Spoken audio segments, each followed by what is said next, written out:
सिर्फ 5 से 6 लाख रुपए मंथली मेरा प्रॉफिट हो जाता है। गवर्नमेंट ने उसने उस टाइम वर्म्स दिए ही थे थोड़े बहुत, उसी से हमने स्टार्ट करा। सर पूरा ऑल इंडिया मेरा माल जा रहा है। मार्केटिंग हमने इस तरह से बनाई कि हम लोग ने पहले छोटे छोटे पैकेट बना के भी नर्सरियां बड़ी छोटी सबको हमने 1-1 किलो वैसे ही दिया। और सरकार से कोई मदद मिलती है? बिल्कुल सर, इसमें सरकार की हमारे को देखिए गोपालन भी दे रहा है इस समय। सबसे बड़ी बात है जो ये अर्थवर्म है मिट्टी में नहीं जाते। गुरुजी ने बताया हमें कि इसका आगे बहुत अच्छा स्कोप होगा। अगर कोई इसको स्टार्ट करना चाहता है तो कैसे स्टार्ट कर सकता है, कितने बैठ से शुरुआत करे वो? इंडियन फार्मिंग टेक्नोलॉजी चैनल को सब्सक्राइब करें, साथ में पास वाले घंटे का बटन जरूर दबाएं जिससे हमारी आगे आने वाली वीडियोस का नोटिफिकेशन सबसे पहले आप तक पहुंचे। मैम नमस्कार। नमस्कार मैम अपना परिचय आप दें सबसे पहले।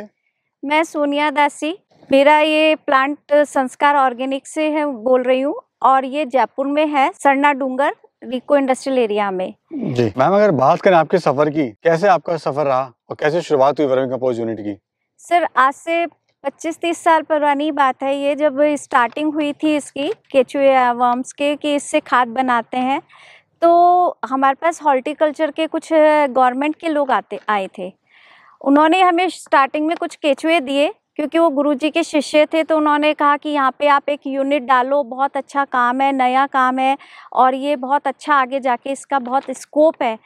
तो उन्होंने हमें कुछ केचुए दिए और उन्होंने हमें एक बैट बनाना सिखाया उस टाइम, और फिर वो बच्चों को भी लाके यहाँ पे सिखाते थे। कुछ गवर्नमेंट के बच्चे आया करते थे जो काम करते थे इसी का, तो उनको उन्होंने सिखाने के लिए यहाँ पे एक प्लांट डाला था, हमने स्टार्ट किया। जी, जब आपने मन बना लिया कि मेरे वर्मी कंपोस्ट ही करना है, तो मैडम तैयारी आपने क्या क्या करी? क्या ट्रेनिंग भी आपने कहीं से ली थी?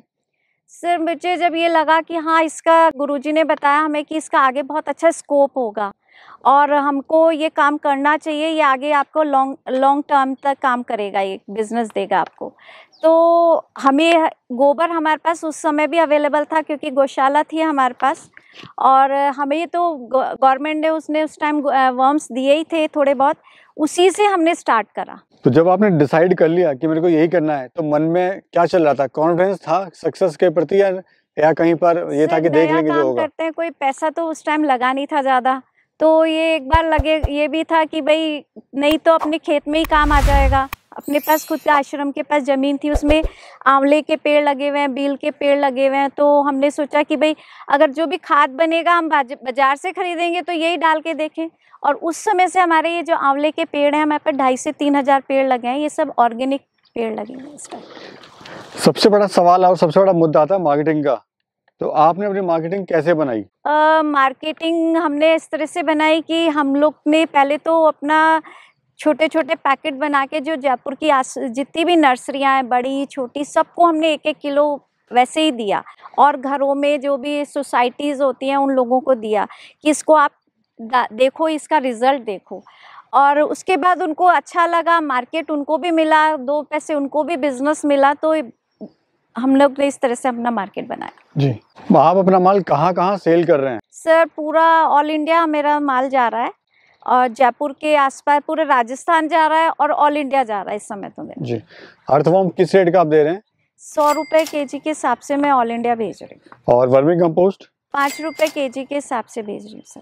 हमारे युवा साथी जो उस काम को शुरू करना चाहते हैं, करना तो चाहते हैं, लेकिन वो डरते हैं अपने मार्केट कहाँ बनाएं, कहाँ अपना माल बेचें? सर कई बार क्या होता है, छोटे यूनिट वाले होते हैं उनको हम भी है ना प्रमोट करते हैं कि उनको हम बताते हैं कि अगर हम वहाँ नहीं जा पा रहे तो आप उधर दे दो, तो थोड़ा उनको भी हम प्रमोट करते हैं। जिनको हम मतलब सिखाते हैं उनको हम प्रमोट करते हैं, उनको भी बिजनेस दिलाते हैं मार्केट से, और इजी हो जाता है मिलना। फिर वो एक बार अच्छा देते हैं, काम अच्छा करेंगे तो बिल्कुल काम मिलता है उनको। यानी आप भी हेल्प करने के लिए तैयार हैं? बिल्कुल बिल्कुल।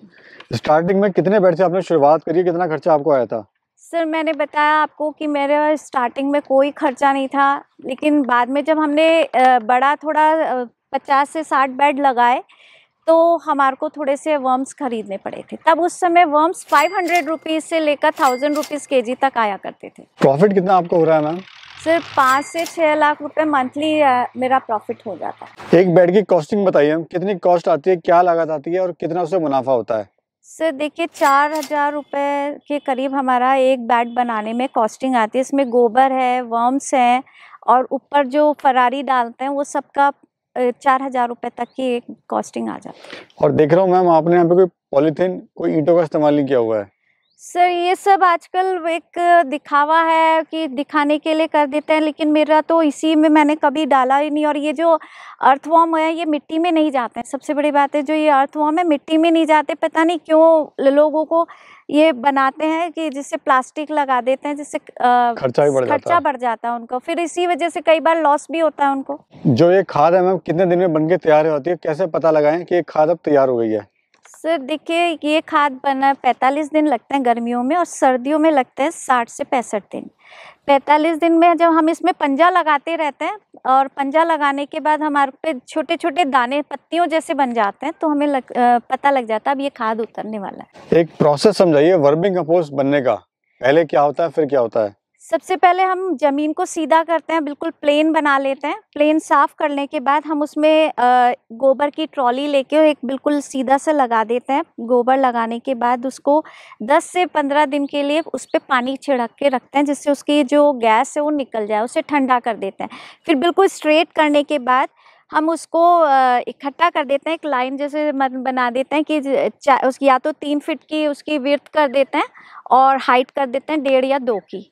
और लेंथ है उसकी डिपेंड करता है आपकी कितनी, आप किस तरह की 20 की भी बनाते हैं, 25 की भी बना लेते हैं, 30 की भी बना लेते हैं और 40 की भी बना लेते हैं। हमारे पास ज़्यादातर 3 बाई 20 के बेड हैं। तो हमने ये बेड बना लिया, उसके बाद हम इसमें 10 दिन के बाद केचुए डालते हैं।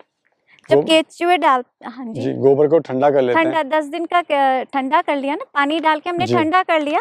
उसके बाद 10 दिन बाद हम इसमें केचुए डालते हैं, और केचुए डालने के बाद हम इसको छोड़ देते हैं, वो अपने आप ही अंदर चले जाते हैं। उसके बाद हम इसमें हमारे पास केले के पत्ते मिल जाते हैं यहाँ पर इजी वे में, तो हमने इसको केले के पत्ते से डार्कनेस रखने के लिए इसको केले के पत्ते से हमने इसको कवर करके रखते हैं। स्टार्टिंग में आपको क्या क्या समस्याओं का सामना करना पड़ा? सर समस्या तो यही होती है, थोड़े लेबर की समस्या आती है, और तो कोई समस्या नहीं है, और अभी तो वो भी समस्या नहीं है मेरे पास कोई। कौन सा मौसम सबसे बेस्ट होता है इसको करने के लिए? ये जो विंटर्स होते हैं इसमें अगस्त से लेकर अपने दिसंबर तक अच्छा रहता है। उसके बाद अपने को बस ये एक तो बारिश के टाइम पे नहीं करना चाहिए, और एक अपने को ज़्यादा समर होता है जून जुलाई का, उस टाइम पे हमारे को दिक्कत आती है। बाकी का सारा मौसम अच्छा रहता है। एक बेड को बनाने में कितना गोबर चाहिए होता है और कितनी खाद उससे बनके तैयार हो जाती है? सर एक बेड में हमारे को 2000 किलो के करीब का तो गोबर चाहिए, और 60% हमारी खाद उतर जाती है। और गोबर किस रेट का पड़ रहा है मैम आपको? सर पूरे जयपुर की जितने भी छोटे छोटे डेयरी फार्म्स हैं, इन लोगों को प्रॉब्लम होती है गोबर की कि कहाँ उठाएं कहाँ डालें, तो वो हमारे को 40 पैसे के हिसाब से पर केजी के हिसाब से में गोबर देते हैं यहाँ पे। मैम केचुए की कौन सी वैरायटी बेस्ट है और क्यों? सर एसिना फटेटा ब्रीड सबसे बेस्ट ब्रीड है, ये फ्रेंडली है हमारे एनवायरनमेंट के लिए। ठीक है जी। अगर कोई इसको स्टार्ट करना चाहता है तो कैसे स्टार्ट कर सकता है, कितने बेड से शुरुआत करे वो? शुरू में तो ये इसको थोड़ा सा अपने को गोबर देखना पड़ेगा कि उसके पास गोबर कहाँ से उसको कलेक्ट करना है, इजी वे में कहाँ से मिल सकता है। और उसके बाद ये जब स्टार्ट करता है तो 30 बेड से कम 30 से 35 बेड से स्टार्ट करे जी, तो ये थोड़ा अपना उसका बिजनेस भी बढ़ेगा और काम भी बढ़ेगा। और सरकार से कोई मदद मिलती है? बिल्कुल सर, इसमें सरकार की हमारे को देखिए गोपालन भी दे रहा है इस समय, और हॉर्टिकल्चर वाले देते ही हैं, और ये ग्राम सेवक होते हैं, सरपंच होता है, इन लोगों के पास टाइम टू टाइम आता रहता है कि किसानों को आजकल जैविक खाद की तरफ आगे बढ़ाने के लिए न इनके पास आते रहते हैं। तो ये आते हैं यहाँ पर से हमारे खाद भी लेते हैं, वर्म्स भी लेते हैं, और नए बेड बनवाते भी हैं हमसे, भी उनको सिखवाते भी हैं लाके यहाँ पे। Thank you ma'am, thank you.